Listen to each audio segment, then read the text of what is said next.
Oimore nyakoro moga juango ka thuol ni marwa ke chendo ni maro Oimore tarik ang'wen dwe mar 12 higa mar 2022. Weche mag wuodhe maka kod kanyo nyakora mogi mag siasa mag pogo chiemo mag dialo weche mopogore bende dhi nyime gi kinde ni kaka wuono jatend migawo mar weche mag tudruok lony masani Eliudo Walo utimo limbe gwenge mag Siaya koda gwenge mag Kisumu. Komachielo jatend Azimio la Umoja One Kenya Alliance Molo Dingo Ramoni nyaka koro gidhi mbele gi chenro matimo ng'anyo ching tedi. Jatend piny Kenya William Ruto onyiso ni wan waikore mar chiwonu obila mondo mi warita odiochieng' moro amora modwani mondo mi ubage ng'anyo moro amora.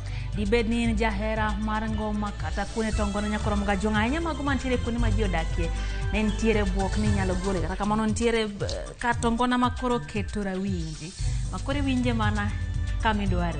Ng'ato ka ng'ato koro kanye miwacho ni ng'ato ka ng'ato miel kende nyakora mogi miel mana gi kaka iwinje iti kaka donjo ni kaka in bende joso magi to kod mamoko mathoth wan godo e Oimore odhiambo ma kawuono. Mokwongo weche ma wamiyo pek. Mimi nimemwambia Profesa Kindiki aulize hawa watu schedule ya maandamano ndio tuwapatie askari ya kuwachunga. Jatend piny Kenya William Ruto singo ne onikweth mar Azimio la Umoja One Kenya Alliance obedo gi arita moromo ka gibago romo maggi kata kamano oseokang' madwaro bago romono. The government recently issued a directive that all nightclubs in operating in residential areas should close. Obila nyodhi nyime koda pedha kendo omako jota kuonde budho makelo koko kokalo e bago thumbe seche magotieno e kuonde ma oganda dakie. Anyang' Nyong'o and the entire government mar Kisumu County Kai norwako wa maber kendo ka gibiro biro mbele next time wabiro bedo gi bigger audience. Wamor kendo wamor wail kendo wail. Jofwambo kod joneno mag RAMOGI TV yudo thuolo machokore alam mar dialo higa achiel nyaka ne chake.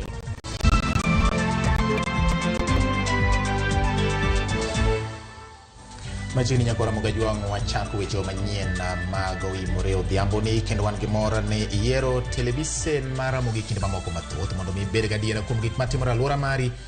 Tudri kodwa nambari 360 kata bende Facebook mar RAMOGI TV, YouTube kache koda Twitter. Machini nyakora moga juango chendo ni kabende wantiere kanyo gi Belinda Dhiambo maloko na weche gi nyinga Lydia Okeyo. Anyinga George Bati.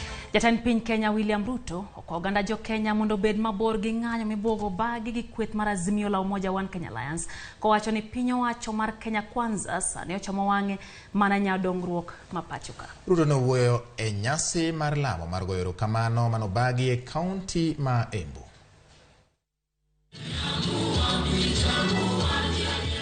E nyasi no mar lamo manokelo kanyakla jotelo mopogore mapachoka. Jatend piny Kenya William Ruto nodwoko erokamano ne oganda jomeru kuom goyo ne kura kaka jatend piny Kenya kosingo chopo singo mag tich manosingo ne gie kinde campaigns mage. Mungu alitusaidia katika uchaguzi huu, tumezika ukabila katika siasa ya taifa letu la Kenya. Mumetueleza mambo ya barabara na zielewa kabisa mambo ya barabara zilizokwama. Nataka niwahakikishia kwamba barabara zote ambazo zimeanzishwa tutazikamilisha. Ruto medo singo bero uchumi mapachoka koramoni hola mika pinje maoko okeno para mapinyo wacho mare biro luo e gero piny Kenya. Tuanze kurekebisha uchumi wa taifa letu la Kenya na tuanze kutafuta pesa, sio kwa njia ya mkato ya kutafuta madeni, lakini tutafute pesa kwa njia ya kutafuta ushuru na kuhakikisha kwamba kila mmoja wetu anachangia katika kupeleka taifa letu mbele. Kaka yor kedo kod kech mapodo kwa komoko kuom gwenge mapachoka. Ruto wacho ni piny owacho mare osechako gedo mar yewni mar 100 mago mabiro konyo chenro mag pur kosingo medo kelo mbolea mago mabechgi ne pinye pachoka kaka achiel kuom yore mag siro jopur mathurka. Dam ya Dhochi hapa, dam ya Kamomo, dam ya Rupingazi, dam ya Dhambana na zile zingine zote ambazo iko katika mipango ya serikali. Wacho ni limbe mare piny Korea ma milambo nomiye thuolo mar go mbaka gi jatend pinyno manoyie dwoko osuru piny ne mwandugo mag puothe ma piny Kenya tero e pinyno. Ruto medo seo mokalo kweth mar Azimio la Umoja One Kenya Alliance kuom bwoko ng'anyo kowacho ni mano ok bi mono gidhi mbele gi tiyo ne oganda jo Kenya. Mimi nimemwambia Profesa Kindiki aulize hawa watu schedule ya maandamano ndio tuwapatie askari ya kuwachunga wasiharibu mali ya watu. Kama wanataka kufanya every day ama every week ama every month na kwa miaka ngapi, watu waambie wanataka kufanya hiyo maandamano. Wanaweza kupanga mambo yao, lakini I want to promise them Kenya is not going to be the same. You will not blackmail this nation. You will not threaten the people of Kenya. We are determined to move the country forward. Wacha afanye maandamano asubuhi, saa 7 jioni, hakuna handshake. And the reason is one. The handshake was a bad experiment. It is the worst thing that has ever happened in the history of Kenya for 60 years. All the economic mess we are having today is as a result of that handshake. Limbe maruto biro ndalo machuok bang' ketayanga guch hola mar Hustler Fund makoro medo jiwo jo Kenya mondo kawo dongrego wira ni kaka imedo kawe kaka imedo kwano omenda minyalo yudo kaka ja ohala. Wadhi nyime nyako Ramogi porwana mana mago motenre kod weche maga wacho weche siasa. Jatend riwruok mar Azimio la Umoja One Kenya Raila Odinga omako chung' motegno ni romo magichano timo mano chieng' tich adek Kamkunji ok be bare. Raila ne loso kar dak ma utawala manie buore Nairobi kama otwake gi jopiny kolero ni en kod ng'eyo kaka yiero mokalo no bedo kendo malingling ewi kaka no bag yiero mokalo.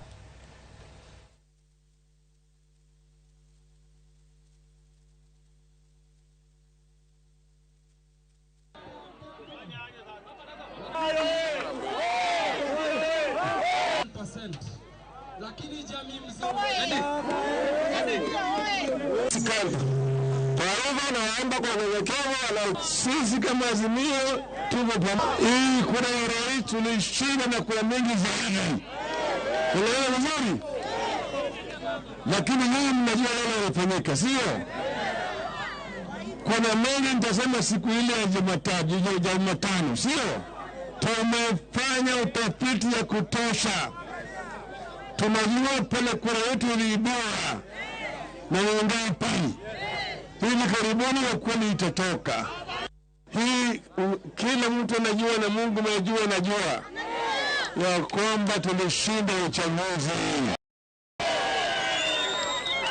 Tulishinda. Sasa kwanza mimi nataka kuja hapa kwa nyinyi, tunaendelea mbele.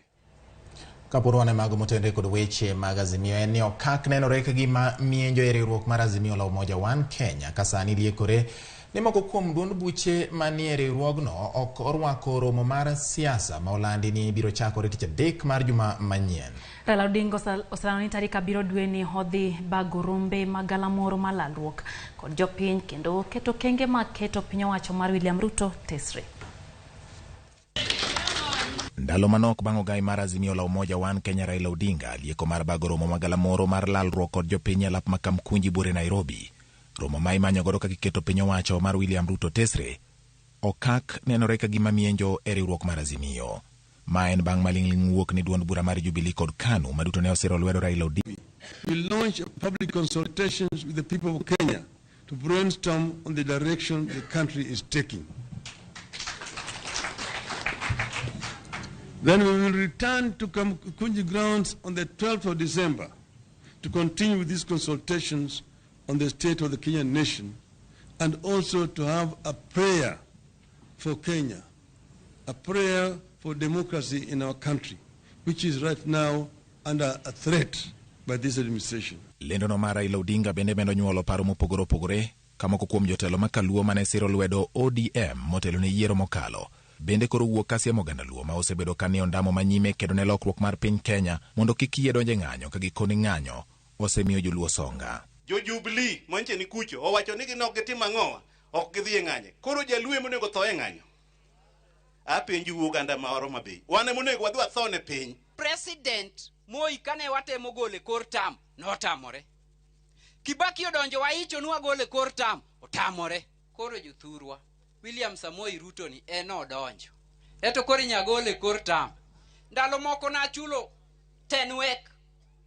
Osiptal ne joma ne police law go tiendgi bunde kano dhi protest. Piny nigi kech, ka in gi pesa mibiro lawrigo gi polise ndara kidhi e ng'anyo to dhi adhiya to kik igona simu ni ane osiptal. Kata obedo ni jagoro maduong' mar riwruok mar jotich Kotu Francis Atwoli otuo dhoge ni limbe mare par loch mar jatend piny kendo romo kod jatend piny Kenya William Ruto ne ok en mar siasa. Sikutaka nijifiche niende usiku na nikamwelezea ambaye ni shemeji yangu Raila Amolo Odinga, nikamwambia kiti changu because niko na constituency. Mimi sikutaka kuwa mbunge ama sikufanya siasa ya kutaka kuwa governor ama nini. Nilitaka siasa ya representation, kusupport issues ambazo zitakuwa ni worker related issues. Penjo en kama ginyalo bedo ranyisi ni mise mag riwruok mar Azimio la Umoja One Kenya osechako mbekni. Kaluwore ni Atwoli ne en achiel kuom jotelo manochung' motegno ka kwedo William Ruto e kinde kampen motelo ne yiero maduong' mokalo. Magi timore e kinde mamoko kuom jotelo mag Azimio yango ni romo mane gibedogo gi jotend Azimio kamoting'o Raila Odinga, Kalonzo Musyoka kod manen jatend piny Kenya Uhuru Kenyatta nyiso ni onge pogruok mora mora e riwruok mar Azimio. George Bati, Ramogi TV. Jatend migao matudruok kod lony manyasani Eliud Owalo bende koro wuok oko ka okwedo okang' maduol mochung' ne lope pacho ka NLC e wi okang' mar chiwo lope Yala Swamp ne kambi mar ji giwegi e yor kodesa kuom higni 66. Owalo wacho ni lobno en mar jopiny, omiyo jopiny mani kod teko mar ng'ado kaka itiyo kode, ka omedo ni obiro kelo winjruok kod jopiny gi tend kaunti ma Siaya mar neno ni jopiny oyudo ratichgi. Owalo ne loso kanyo timo limbe gwenge Magalego Usonga manie kaunti ma Siaya kama nyochwale ne oganda chiemo makonye kinde ni makoro midhiero mar kecho kwako piny Kenya. Ng'ato paro na ni mine Yala Swamp ni nyaka wagwakete irrigation scheme maduong' mondo kik wabed ni wakoso chiemo ka. Yala Swamp ka kwatimo irrigation wabedo gi chiemo ya kutosha ka mwater nyaka e counties maoko kata na pinje maoko. Ok mano ni kare. Omiyo jok mawacho ni gini weg Yala Swamp gine giyudo lowo mar Yala Swamp no karang'o. Yala Swamp pod en lowo mar jopiny, omiyo jopiny ema nyaka konyre gi gima wuok Yala Swamp. Mana wacho maber kose rach? Ber kose rach? Emomiyo wabotiyo gi jotendu mondo wang'e ni Yala Swamp no ero jok mawacho ni gin nosemigi Yala Swamp no gin giyude nade? Yala Swamp Piny owacho ma Migori koro chano chako keto e tim dwaro mar report mar nonro mayande otim kendo fwenyo ni nitiere jotije moko ma bandi ai apise mag piny owacho mar kaunti no. Tend kaunti no chano maneno ni dwaro mar report no ochak kete tim kendo neno ni onge jatich mabede pis tok chik. Jo Juma nigi ler mar wach. Tarik 4 mar dwe mar 11 mar higani, gavana ma Migori Chilayako nudo report ma nonro mar jotije ma kaunti ni ma Migori, nonro manotim kod kambino mar Institute of Human Resource Management mane omiyo rak kod piny owacho mar kaunti ma Migori. In this report, we have serious issues. Ochilo ne osingo keto lipod ni e tim, singo bende koro ganda e kaunti ni ma Migori koro bedo karito kuom dwe achiel mokalo. Gikone to koro gavana ni e kaunti ma Migori oyango ni lipod ni koro idhi chak kete tim ka ochakore tarik 5 mar dwe ni. We mokadho na wacho kane waziri moko chamo muma ni wan gi ghost workers kendo wan gi jogo matiyo maonge barua. Ang'e ni upenjoru ni tasetime ang'o. Adwa nyiso jodalawa ni an atimo gik moko mosto matiyo. Jogo mondiki go nitie mondiki gi yore maricho. To ne ok anyal tiyo gi jogo mane ondiko gi kanyo mondo fwenygi. Omiyo wuok tich mabiro ni andiko chief officers manyien, andiko waziri manyien ema nyalo nono gi magolgi. Ochilo wacho ne idhi tim nonro mag jotijego mag piny owacho mar kaunti ma Migori ka bende moyudi ne osebedo ka chamo sara i tok chik idhi yeb tich kendo ikawo ni okang' mar chik. To wabro luongo jo Migori County matiyo e county government ka nondiki e yo maber bi gi barupi ibiro yudo chief officer manyien, obiro miyo wa certificate ni karach, ka ok iwe tich tichomo jela. Lipod ni bende koro ichako ketie tim ka ochaki tarik 5 mar dwe ni ne oyango ni kuom jotije mako jolo duto ma osebedo ka tiyo e piny owacho mar kaunti ma Migori maromo 1,134 mana jotije maromo 427 kende eminyalo yangi kuonde ma gitiye.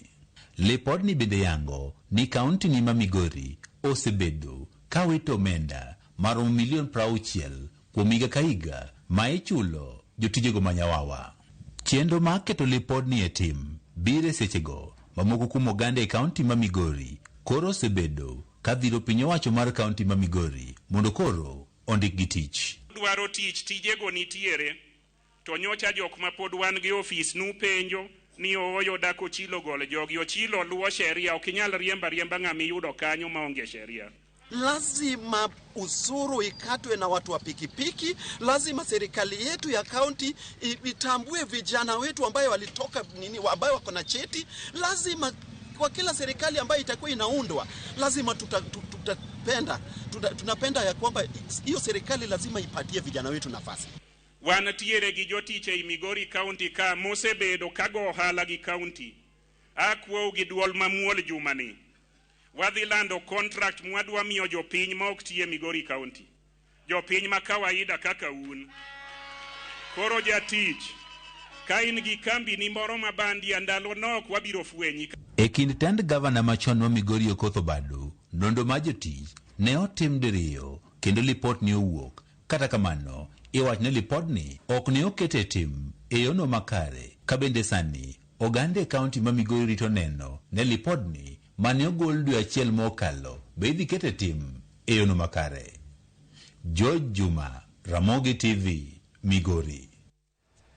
Kwa ya Migori waduge kaunti ma Nairobi kama pedhane kuonde budho kod beche mayudre kaunti ma Nairobi no timo tieno ma piny orugo kawuono kaka yoduoko chien koko Michael kod kuonde budhogo.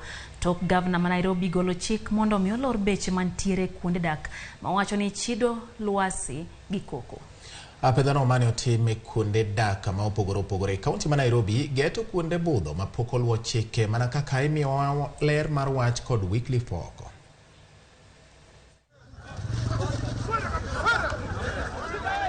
Mana kaka negi singo, apisas mag tend kaunti ma Nairobi ne omakore kod obila e chuny otieno ka gitimo apedha ne kuonde budho kod beche mayudore kuonde dak. Obila ne ondhiyo wig beche gik yweyo kod mago mag goyo ngolo e magawago. We have closed Egesa in Umoja as well as Barizi in Donom.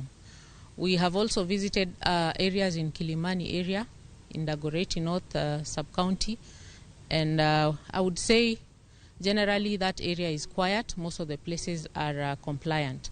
So we'd wish to urge all the other people to comply with this directive.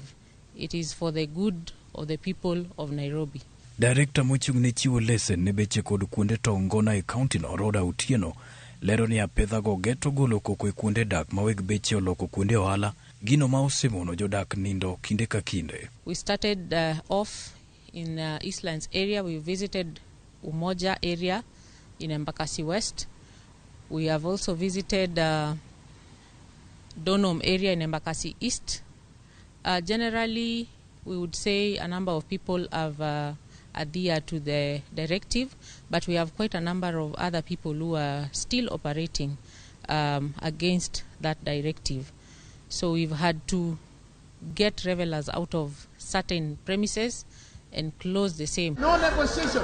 Ma biro kinde manok kende tok gavana ma Nairobi Johnson Sakaja golo chik mondo ilor beche mayudore kuonde dak kaluwore gi ywak jopiny ewi koko machido lwasi Otieno Thole. Sakaja bende dwaro mondo kuonde budho obed kod laru malach ma jobudho nyalo yiengo e gechegi e kinde ma gilimo magawago ka olero ni thoth geche yiengo e genga paya gino manitie tok chik ka omedo golo siem ni onge lesen ma ibiro chiwne kuonde budho ma ok ochopo chikego.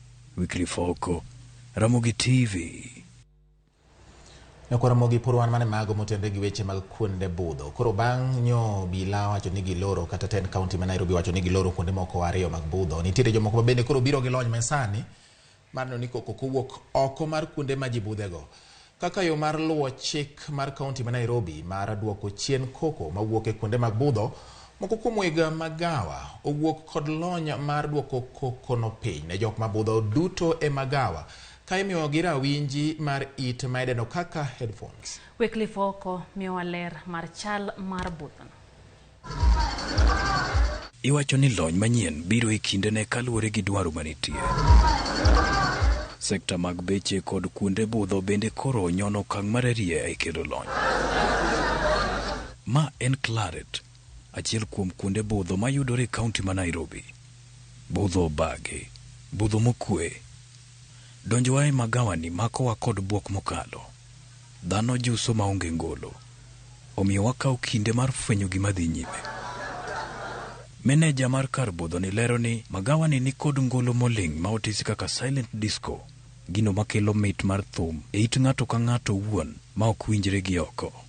We have the silent discos, so instead of playing the music, you can see they can still have the silent disco. They play while there is no music. Odongo lero ni kaka yorno mar luwo chike mag kaunti ma achiel kuomgi en duoko chien koko e kuonde budho, ne gibiro kod paro mar geng'o koko mawuok e magawani, gino ma osemiyogi kwe gi jodak manitie alworano. It makes our environment conducive. It also makes the neighbors around out there they sleep. They don't have the problem with us, because as much as we are doing the business, we also have to be concerned about the neighbors around. And a number of things that we are doing, including most of the neighbors around, they have the numbers of the director. They have my number.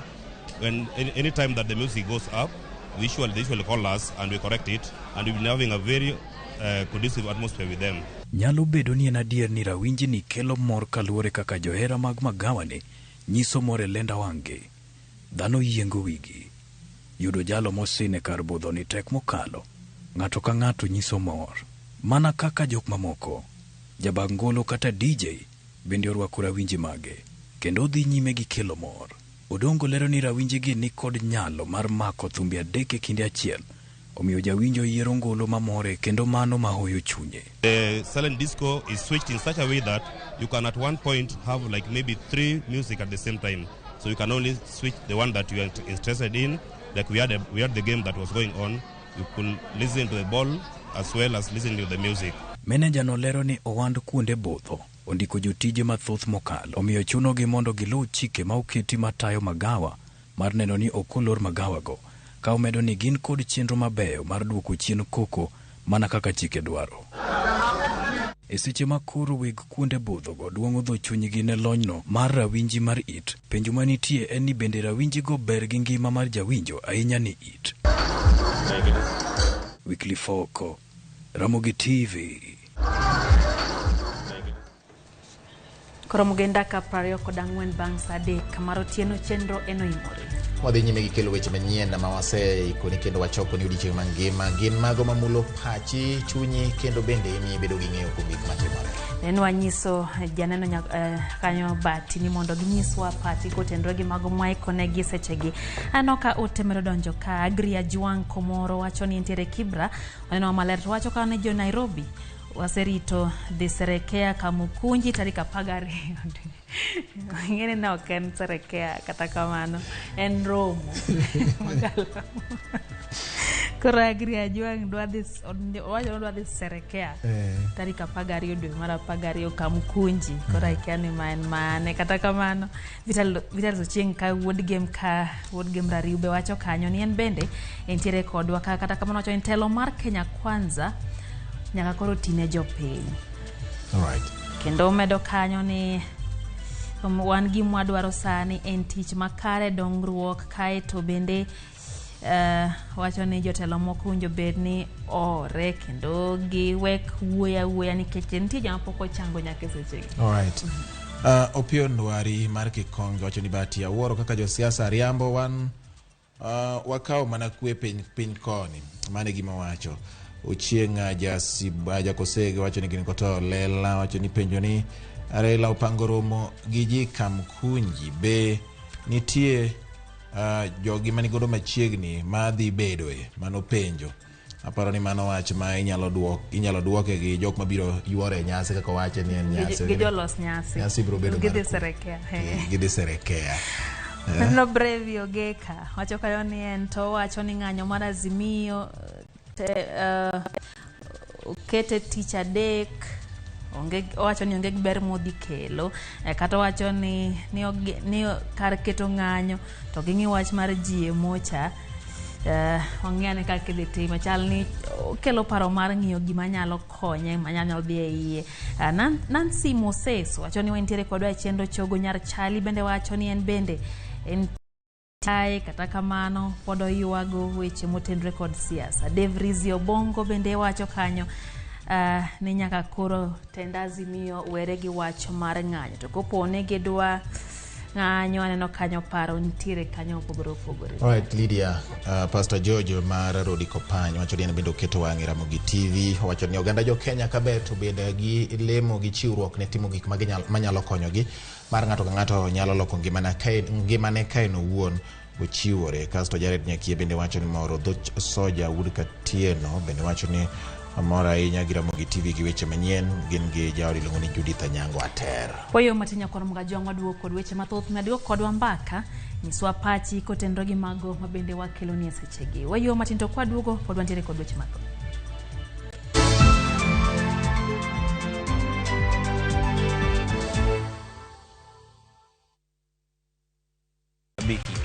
Play now.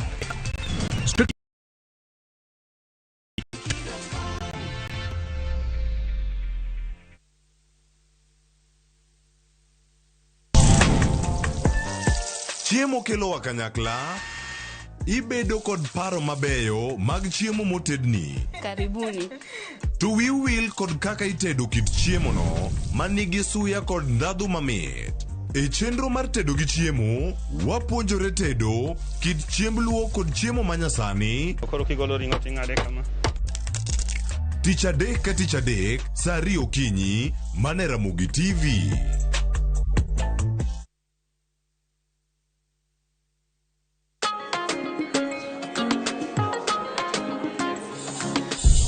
Wadau. Najua kuwa mnaweza do more na direct line. Sasa mnaweza mkakava mali na bizenu zote kutokana na risks tofauti. So unaweza cover hardware yangu yote hadi stoko iko nje in case ya wezi.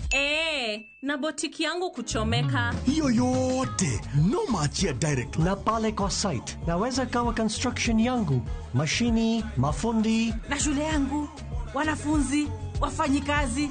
Basi na in case mimi nipate ajali rahisi, no maachia direct line. Omera, what about my palatial residence? Nama achia direct line. Do more na direct line. Visit your nearest branch, agent, broker or bank assurance partner today or SMS Bima to 23454. Direct line. Every day is sure. Do more.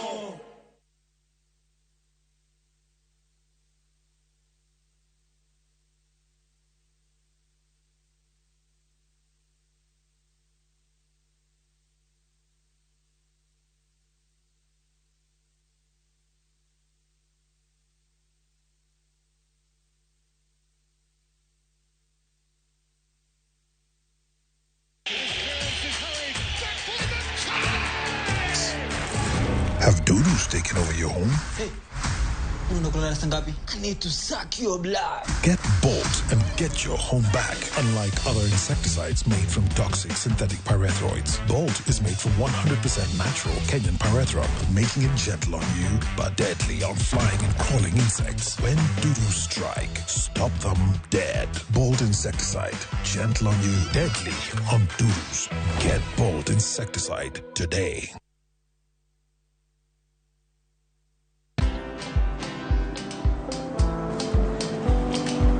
Chal nade? Chal ka gimi kaka ng'iyo sim gi pacha te? Kiki ahinya. En mana ni asebedo e story ahinya. Mana kaka rally manyochacha ne chal ka gima ne an kanyo kane otimo. Kendo kane iyawo chiro manyien ne chal ka gima ne an kanyo. sama ne imiyo welo mapacho ka nengo mogonyore nam chumbi ne antie. In bende inyalo bedo e histori kamoro amora. Download mana Citizen Digital. Bed iyo ng'ala manyime gi weche manyien ka gi tuch kod gik mamoko ka gitimore kuonde opogore pachoka kod pinje ma oko. Download Citizen Digital. Citizen Digital.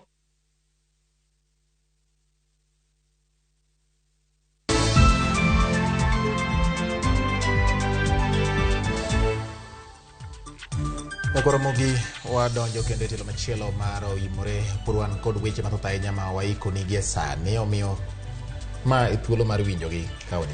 Koriwo koda ka inyalo paro ni kweth mar kata tim mano di Kisumu, kaunti ma Kisumu notieka yanga nyasi mar yango higa achiel nyaka ne chakre ka bende kone gitieke kar lamo. Gimoro amora ka timore Lydia, wacho ni gima okete lwet Ruoth Nyasaye timore maber. Omiyo ka nitieke Kisumu koro ano ka Bishop Ogonyo Ngede noketo gi lwet ruoth kendo nwagero kamano kuom no wacho gweth madongo kendo wageno ni gweth go dhi wuotho kodwa achiel kachiel. Nyakorom ga juang Ramogi TV no dhi nyime gi hingo higa achiel nyaka ne chake kaka wuono nyasi malamo ne obagi kaunti ma Kisumu maduoko erokamano. Jafwambo marwa Millicent Dhiambo miyo ler kaka nyasi no ne obedo. Alamno mane otele kod Bishop Washington Ogonyo Ngede ma bende ne okaw thuolono mar puoyo Ramogi TV kuom ranyisi maber maginyiso ne oganda, wach mabende ne osir kod maneja mar kambi mar okumba mar Direct Line Bernard Omolo. Wago erokamano ahinya kaka oganda mag Joluo nikech gino miyowa nyasi, miyowa puoch makende ni gimoro katimore Kenya kata karano ok nyalo bedo ok nyalo wewa chien. Gini benen lendo makende mabiro miyo Joluo te Nyanza province to gi kuonde moko gibede e piny mangima mondo gimed hero Ramogi ahinya. En gwetho ne kaunti magwa gi tek, wapuoyo kendo wapako kabisa kuom gima Royal Media otimonwa ka Ramogi biro kae. Wamor kendo wamor, wail kendo wail. Wasebedo kwa neno gi TV to pok wabed kod kamoro achiel.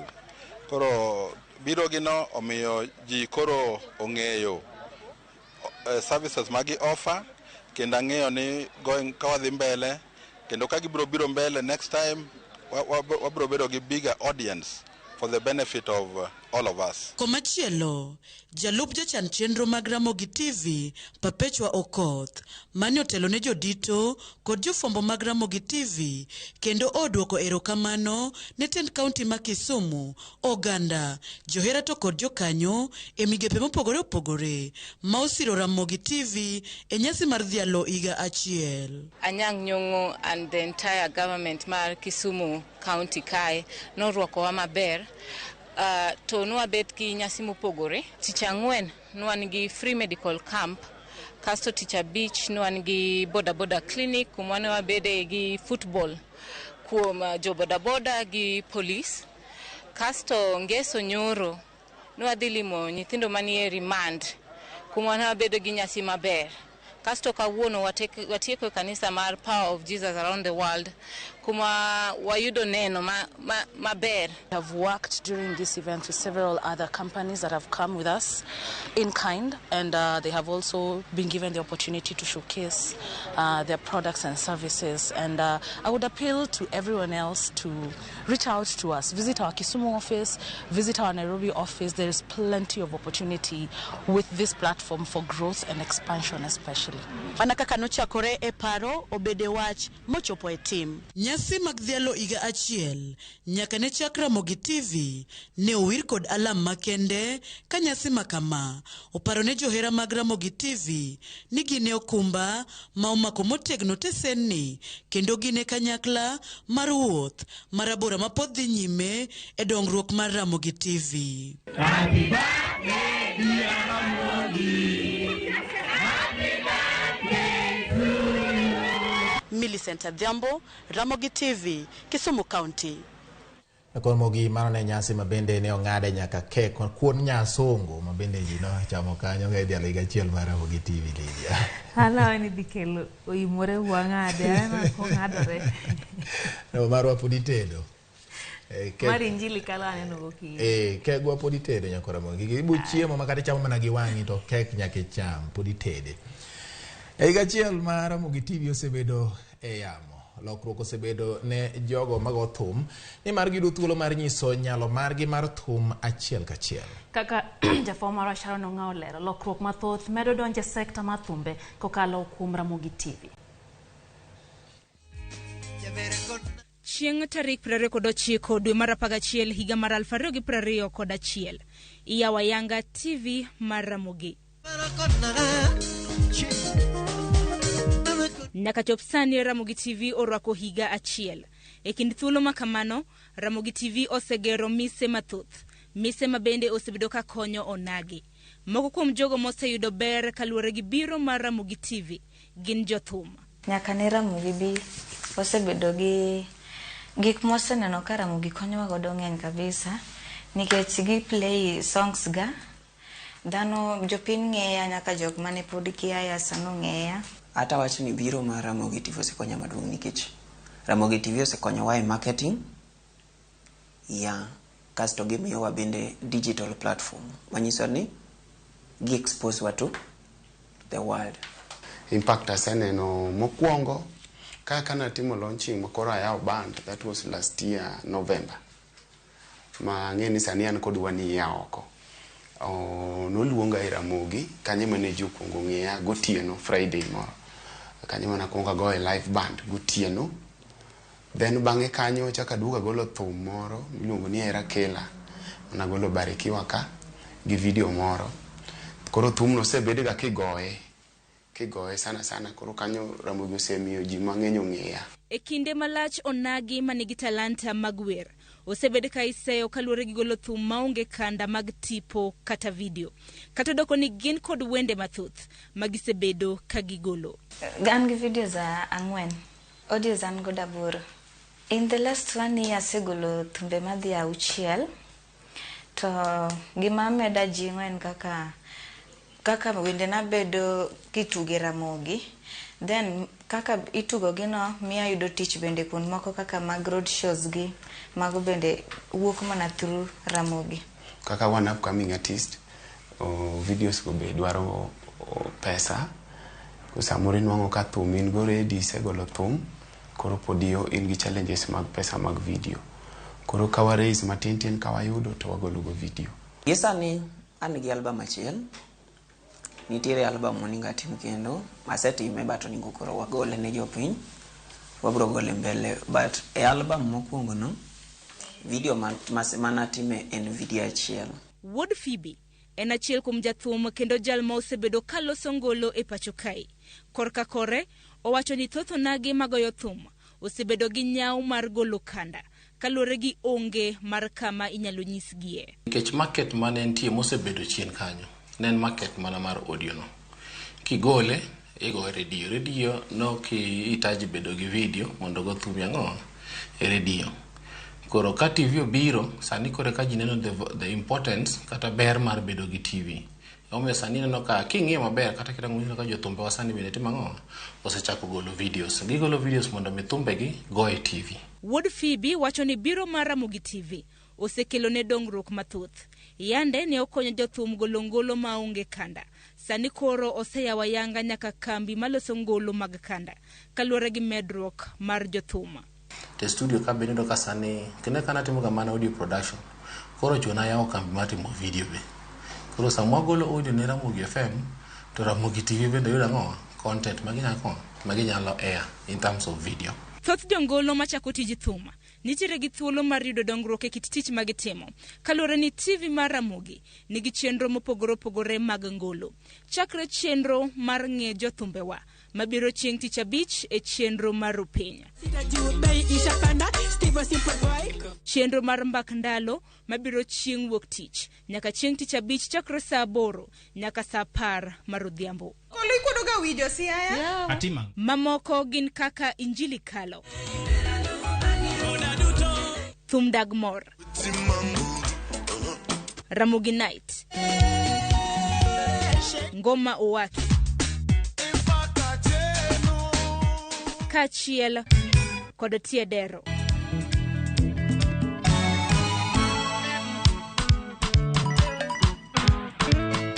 Duto te matugo ngolo e kidienje mopogore opogore. Ketna wilo. Sharon Ongao, Ramogi TV, Nairobi. En ngolere ngolo amori ahinya kanyo bati. To uno ne wan gi jilo jamwaka gi kende chwa list gi nyako ket mo. Neno kitwech. Ogudu chwo polo.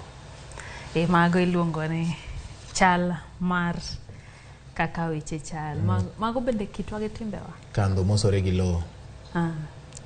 To gudu mosore gi tado. Gudu chwo tado. Ere kumikete ben kitwa gi timbewa koso. Ng'eyo ni kanisa machalo kod magi bende nitie kaka ne gichakore gwenge wa kucha. Koro gine kitwa gi timbewa. Haya. Counties ang'wen nyakora Magajuang, mago makaluo, pod otele kwan mar ji mago mantiere kod kute magayaki. Joma mine kod nyiri matindo manie kind higni 15 gi 24 ni kod kwan mamalo kipimo kod joma chuo. Jafwambo marwa Judith Omondi miyo waler. Mamine kod rowere manyiri otelo e kwan mar ji man kod kute magayaki e pacho kae mangima.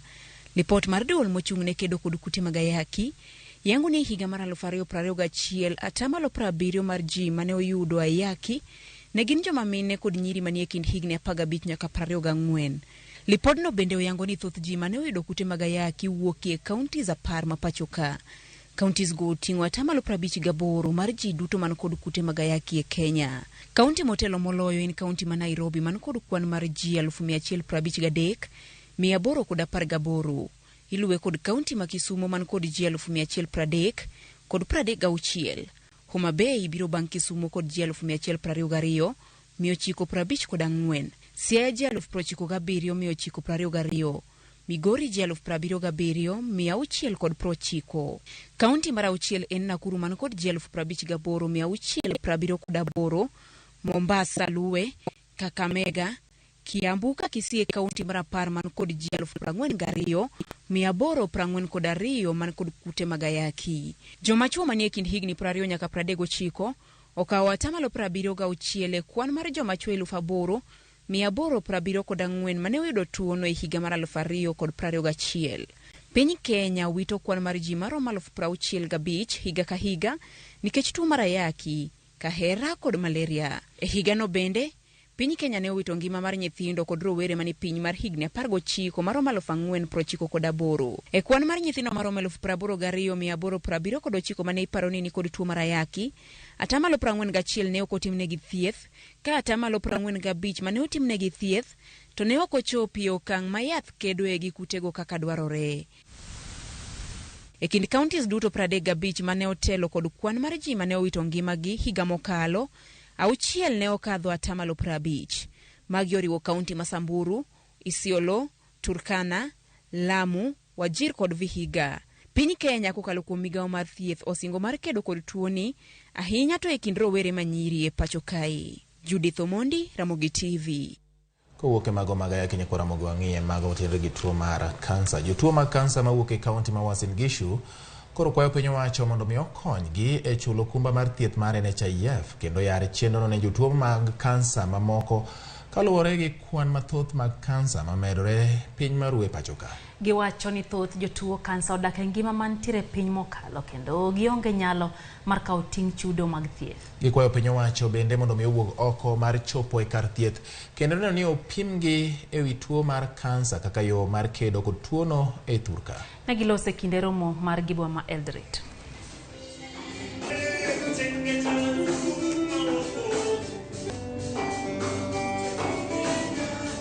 Nasema mimi ni survivor kwa sababu saa hii nakunywa hizo dawa za 5 years. Nilipatikana na breast cancer na nimeenda hizo cycles zote, chemo, radio na cycles zingine 18 cycles. Surviving breast cancer at a young age, being diagnosed with it at the age of only 12.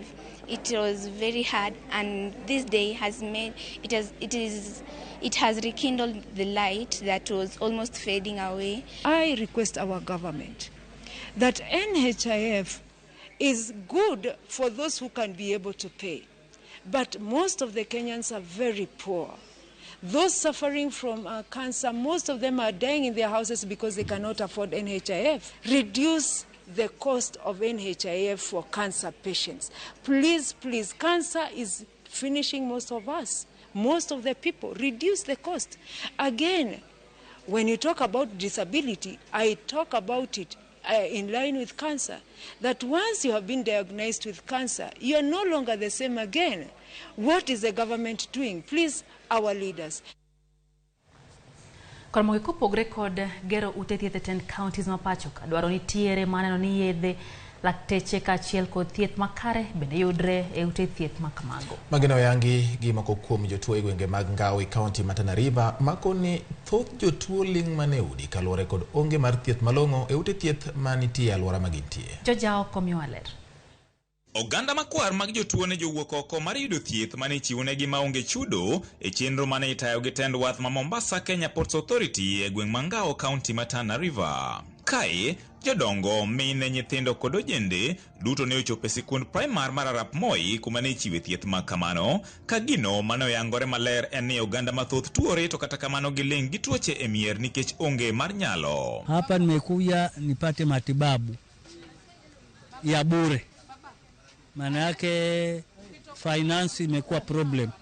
Tofauti mkubwa cause kule mnatumia pesa na ni expensive, but kufika hapa nimepata tu just for free. Shida ni pesa, shida ni mahali pa kwenda. Madaktari kufika huko ni wachache sana. Ni wanahudumia watu, wanapenda kuhudumia, lakini hakuna njia ya kufikia hao wagonjwa. Kopogore gi wach onge mar omwom nikech nengo mong'awore mar thieth, gikoni moko kuom ute thieth nitiere maboyo mokalo, kaeto gionge yedhe kod laktache moromo. Sehemu za matibabu ziko na wakati mwingi unaenda hospitali hakuna madawa. Kwa hiyo mtu hupata yale matibabu ambayo unataka, na kama ni kupata matibabu ama kupata madawa ni uende chemistry, pengine huna pesa, unabaki nyumbani. Kutumia bridge, gari haivuki, unatembea mguu. Na kutembea na mguu mpaka huko ni kama maili 6 maili 7. Given that most of the diseases we are addressing here are very common ailments, but because of the poverty levels of the communities and also the scarcity of the medical facilities where people have to walk long distances. Like where we are today, I'm told there are people who have walked 20 kilometers to arrive here. Then you can as well imagine the need for medical attention in such communities. Gomelenga main laktar maduong' e wath ma Mombasa manotelo ne chenro no koni nitiere moko kuom jotuo ma samoro chuno gi chwalo e ute thieth kaluwore gi kit tuo to kod thieth madwarore. Mimi ni mgonjwa wa sukari, kwa hivyo nimekuja kwa huduma hiyo, na nashukuru nimehudumiwa na madaktari wamepima na wamenipatia dawa. Ni mtu arthritis, ni mtu ulcers, niko na heart problems, niko na eye problem. Magonjwa mengi ambayo tumeweza kuona mpaka sasa ni magonjwa ya kuendelea, yani non-communicable diseases. Tumeona watu wenye kisukari, tumeona watu wenye pressure, tumeona watu ambao hali yao ni ngumu kidogo, lakini tunashukuru kuwa tumefika. Tuko na lab ambayo tutaangalia, tutapima vipimo vya sukari, tutapima vipimo vya kansa za wanaume za prostate cancer, na pia tuko na kitengo ambacho tutaangalia kina mama kufanyia screening yao ya cervical cancer screening. Jodak go koro kwayo piny owacho ni kaber to bed katayo ne gi chenro makamago e kinde ka kinde to chutho e gwenge ma oganda mathoth yuto gi ni piny to ute thieth bende nitiere maboyo kodgi. Kuna wengine wanataka mambo kama CT scans ambazo hazipatikani huku, ama ni ugonjwa wa kuendelea zaidi ambao operation haitapatikana huku, tuwapatie mawaidha yale ili waweze kupata usaidizi pale pengine popote. Shida hata watu wengine wanazimia, matibabu hakuna, watu wana shida ya kifedha. George Aoko, Ramogi TV, Mombasa. Wadhi nyime nyako Ramogi, riwruoge jotend sikunde mag primar Kepsha okone gikore mar tayo chenro mar somo mag jopuonjre manie grade mar 7 michan chaki Januari ga manyien motisi ni junior secondary e sikunde mag primar. Kana loso gi jofwamb weche Mombasa, jakom riwruogno midendo ni Kepsha Johnson Zioka koni gintiere kod thuolo moromo mag jopuonjre go e skunde mag primar. Ikoni chiegni kwan atamalo 60 mag jopuonje e pacho ka nitiere kod lony mar somo mar CBC ka bende opako kang' ma moko kuom sikunde mag ji giwegi bende oseketo mar neno ni lony manyien mar somo no itayo ma onge ng'ikruok moro amora. Loso Mombasa motel ne romo mag alamor mabiro kelo kanyakla jotend skunde mag primar kiny wuok tich kama igeno ni gibiro twake matut e chenro mag somo e pacho ka. To request the tourism sector in Mombasa to give consideration to being a little bit fair to our members in terms of accommodation and security for their belongings as we are here for the whole week. Ladies and gentlemen, I know we shall be having more than 10,000 Ramogi kweth ma jolony mamine maya e county ma Machakos ogolo duond gi ewi kech ma bende chamo jodak e county no nok mar pi to mar cham e puothe onge mar kuonde kwath ne jamni kod nok mar yiende county no. Ka giwuoyo e gwenge mag Mavuko, jolony go wacho ni kech masani chiemo e gwenge makono osemiyo nyithindo manyiri odonjore timbe ma ok winjore mamiyo gimako iye ma ohiu ka gimanyo chiemo ma ginyalo chamo. Gisingori olwedogi ka gitiyo kanyakla gi piny owacho kod riwruoge moko mag piny owacho mondo gikonye pogo chiemo e kaunti no ma Machakos. Ikwayo jotelo e kaunti ma Machakos mondo mi oriw gi lwedo mondo gikonyo oganda go.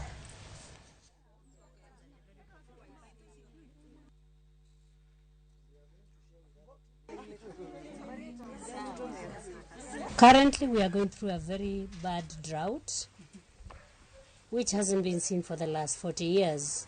And this has really drawn us back in terms of food security and shown a lot of vulnerabilities in our community. We have, this has brought up stuff which we are not happy about. We get a lot of kids who have been molested, we got a lot of sodomy, and a lot of early pregnancies which are happening in our communities. So even as a group of professionals, that's one thing we want to deal with so that in the end our community can stand, because we realize as professionals we are a powerhouse.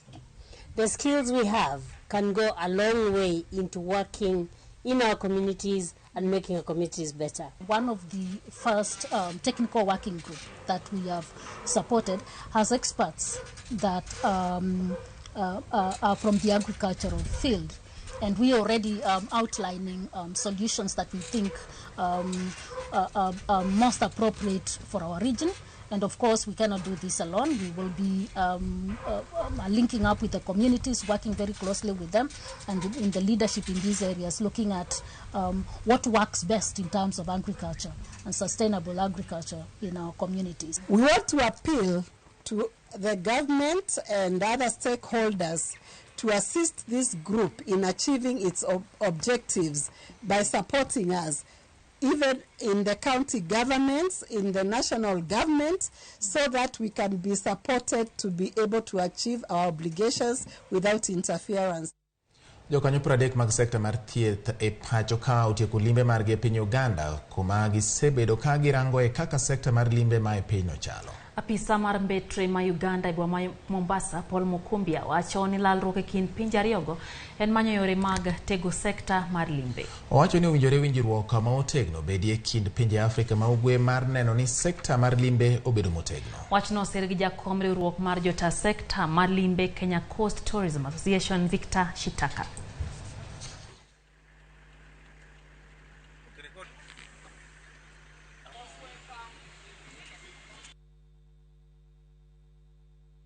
In our concept, we had talked about the unique experiences that each one of the two countries or destinations doesn't have.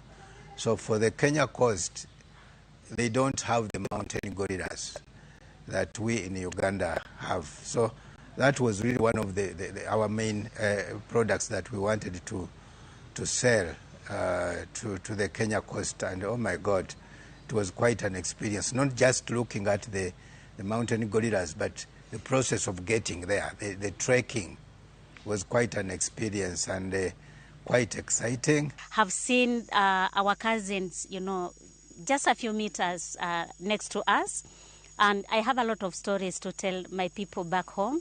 And I would like to market this destination because there are so many people who would need or would want to have such an experience. I saw a family of gorillas, and then I saw the male, the silverback.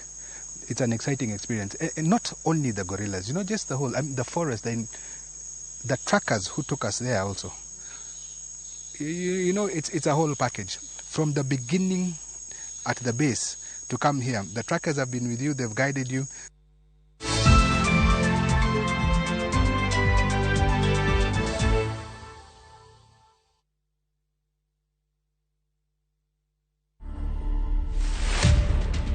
My name is Tony Mungai Hutia Nyoto. I do a lot of this counseling, mentorship for boys and girls, where we are now doing the divorce care ministry for both men and women.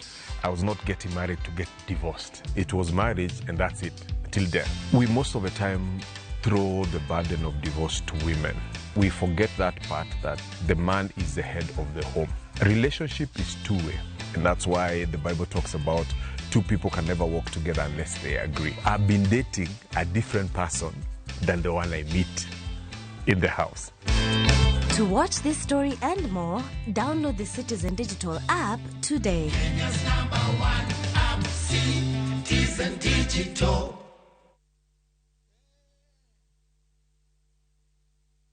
Pungua. Nini endelea hapa? Wewe funje mlango wapi? Ni makarao. Na tumerudi na vishindo. Mkundiala la jo. Wewe kopro. Muse ni sergeant nimefika. Nini? Panya imeipa ukali yangu ya usiku sasa. Lugha tiswa unacheka na una meno mbili. Changamka wakati wowote, mahali popote na vipindi vipya vya makarao. Wapi huko? Tazama makarao sasa ndani ya View sasa. Glass are we together?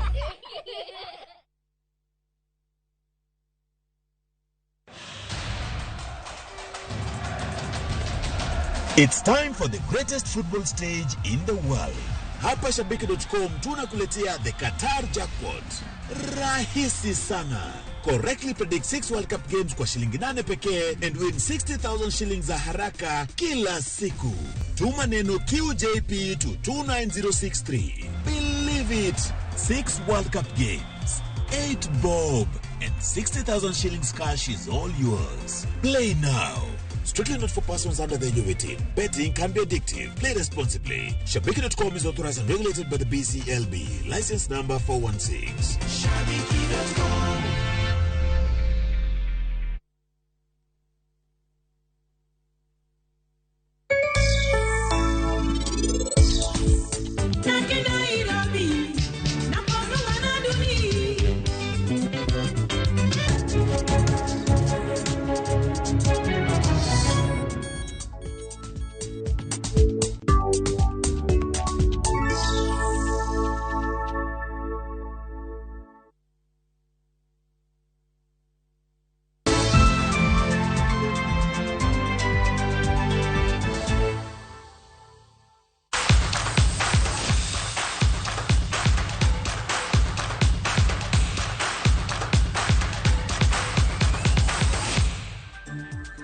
Machikini nyakora magajonga weche mag tuke midhiambo makau